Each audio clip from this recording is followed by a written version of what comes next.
What types of texts and processes are necessary for students to be fluent in the literacy of your discipline? In language arts, my students have to be able to interact with and produce both fiction, literature kinds of text and nonfiction text. So throughout the year, I'm asking them to read everything from poems to short stories to a novella, but also speeches and essays and articles from the web or things that were originally written for paper publication. Mm-hmm. We really have kids working in all of them, and they produce both. We write personal narrative, we write poems, we write informative and argumentative texts. So all the things. How often do you use the textbook that was provided for your class?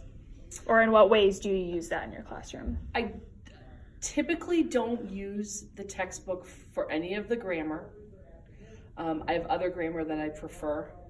There are some literature selections that are in the writing and grammar textbook that I use for mentor texts.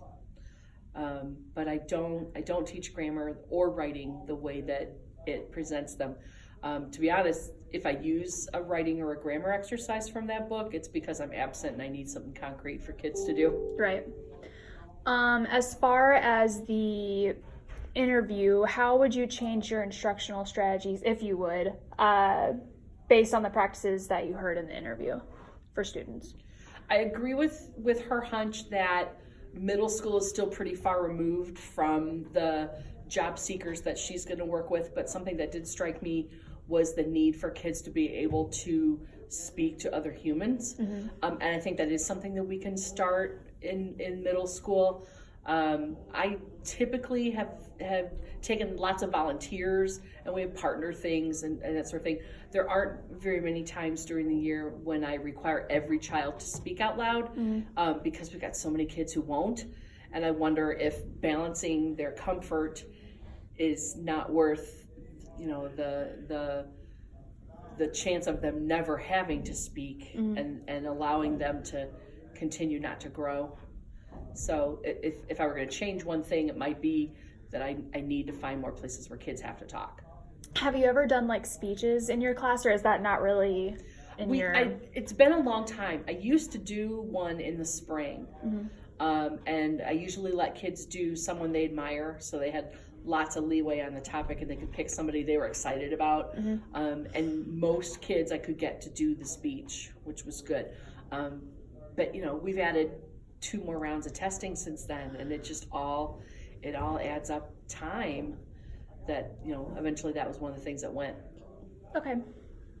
Any other thoughts or comments on the interview, or my thoughts on the textbook, I guess?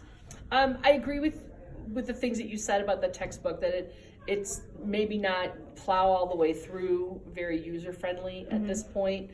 And you're right in your guessing, and how I use the book is I pick and choose things, and it's the same thing. There's an anthology in the reading class that I use more than the reading teacher does, but it's jump in, grab this selection, and use it for my unit.